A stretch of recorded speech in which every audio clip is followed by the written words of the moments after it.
Imagine a long electrical transmission line as a long sandwich. The bread on both sides represents the sending end and the receiving end, while the filling inside represents the resistance and inductance of the line. But there is something interesting happening at both ends of this sandwich. Capacitors appear on both sides. Yes, that is exactly the idea behind the nominal pi method used for medium transmission line analysis. In our previous video, we already exercised the end condenser method and the nominal T method of medium transmission lines. Those methods helped us understand how capacitance influences voltage regulation and current flow. But today, we move one step closer to reality. Today, we will discuss the nominal pi method, which models the transmission line in a more practical and accurate way. And trust me, by the end of this video, you will not only understand the concept clearly, but you will also be able to solve numerical problems confidently. Also, stay till the end because I will give you a numerical question. I want you to calculate the answer and write it in the comment section. Let's see how many of you can solve it correctly. In real transmission lines, capacitance does not appear only at one end. Instead, capacitance is distributed along the entire length of the line. But solving a distributed system mathematically becomes complicated. So, engineers simplify the system. In the nominal pi method, we assume that the total line capacitance is divided equally between the two ends of the line. In other words, half of the capacitance is placed at the sending end, and the other half is placed at the receiving end. So, the transmission line model starts looking like the Greek letter pi. That is exactly why this method is called the nominal pi method. If you look at the diagram on the screen, you will notice something interesting. At the receiving end, there is a capacitor of C divided by 2, connected between line and neutral. At the sending end, there is also a capacitor of C divided by 2, again connected between line and neutral. Between these two capacitors lies the transmission line itself, represented by resistance R and inductive reactance XL. So, the line impedance becomes R plus J XL. Before we move further, let us define the important electrical quantities used in this method. The load current per phase is called IR. The resistance per phase of the line is called R. The inductive reactance per phase of the line is called XL. The capacitance per phase is called C. The receiving end power factor is represented by cos phi R, which is usually lagging because most loads are inductive. The sending end voltage is called Vs. The receiving end voltage is called VR.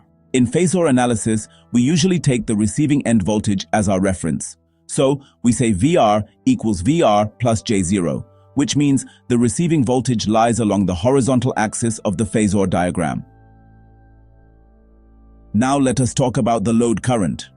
Since the receiving end power factor is lagging, the load current lags behind the receiving end voltage. Mathematically, we describe the load current as IR equals IR multiplied by cos phi R minus J sin phi R, or load current equals magnitude of IR multiplied by cos phi R minus J sin phi R. This shows that the current has both real and imaginary components. Now look at the capacitor placed at the receiving end. Because of the capacitor, a charging current flows. Capacitor current always leads voltage by 90 degrees. The charging current is given by IC1 equals J omega multiplied by C divided by 2 multiplied by VR. Since omega equals 2 pi f, we can write it as IC1 equals J multiplied by 2 pi f multiplied by C divided by 2 multiplied by VR. Or simply, charging current equals J omega C divided by 2 multiplied by receiving end voltage. This current leads the receiving voltage by 90 degrees. Now comes an important step. The current flowing through the transmission line is not just the load current.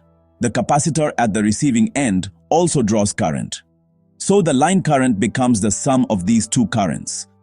Mathematically, we say line current equals load current plus receiving end charging current. Or we can say IL equals IR plus IC1. This is the current that flows through the line impedance. Now the line current flows through the impedance of the transmission line. The line impedance is R plus JXL. So the voltage drop across the line becomes line current multiplied by R plus JXL. Therefore, the sending end voltage becomes Vs equals VR plus IL multiplied by R plus JXL. Or sending end voltage equals receiving end voltage plus line current multiplied by resistance plus J inductive reactance. The term IL multiplied by R represents the resistive voltage drop. The term IL multiplied by JXL represents the inductive voltage drop. The inductive drop leads the current by 90 degrees. Now let us look at the capacitor placed at the sending end. Since the capacitor is connected to the sending end voltage, the charging current depends on Vs.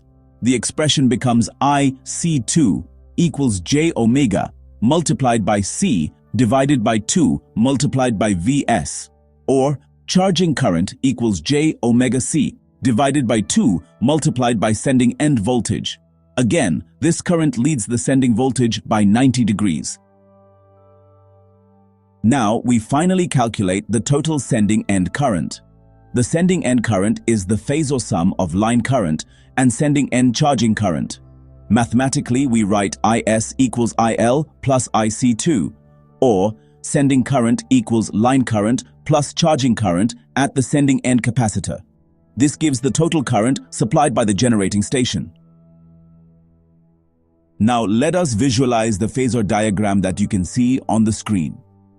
The receiving end voltage is taken as the reference vector, so it lies along the horizontal axis.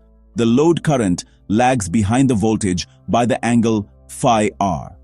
The charging current at the receiving end leads the voltage by 90 degrees. When these two currents are added vectorially, we obtain the line current. Now the line current produces two voltage drops. One drop equals line current multiplied by R. This drop lies in phase with the line current. The second drop equals line current multiplied by XL. This drop leads the line current by 90 degrees. Adding these two drops to the receiving end voltage gives us the sending end voltage. Finally, the sending end capacitor produces another charging current, which leads the sending voltage by 90 degrees. When this current is added to the line current, we get the sending end current. The angle between sending end voltage and sending end current determines the sending end power factor. Now, let us try a numerical problem. But this time I want you to solve it. Here is the problem. A three-phase transmission line has resistance equal to 10 ohm per phase, inductive reactance equal to 50 ohm per phase, shunt admittance equal to J0.9 multiplied by 10 to the power minus 5 Siemens per phase. The line delivers 50 megawatt power at 110 kilovolt with a power factor of 0.8 lagging. You have to determine the sending end voltage and the sending end current. Assume nominal pi model for the transmission line. Now here is your challenge. Pause the video. Take a notebook. Solve this problem step by step and write your final answers in the comments section. Let me see how many of you get the correct sending end voltage and sending end current. Also tell me in the comments, did you solve it using Phasor diagram or complex number calculation? Before ending the video, let me ask you a few quick questions. Why is the capacitance divided into two equal halves in the nominal pi method? Why does capacitor current always lead voltage by 90 degrees? And which method is more accurate for medium transmission lines, nominal T method or nominal pi method? Write your answers in the comments. I read your comments regularly and reply to many of them. If this video helped you understand the nominal pi method, please take a moment to press the like button. Share this video with your friends who are studying power system engineering. And if you are new to this channel, please subscribe to Electrology and press the bell icon so you never miss upcoming power system lectures. Also, you will see two important buttons below the video. The join button allows you to become a member of this channel and get special badges and support the creation of more technical educational content. And the thanks button lets you contribute directly to support the channel. Creating detailed engineering lectures takes a lot of time, effort, and research. Your support through join or thanks really helps keep this channel running and producing more quality content for you. In the next video, we will learn about long transmission lines and how they are analyzed. So do not miss it.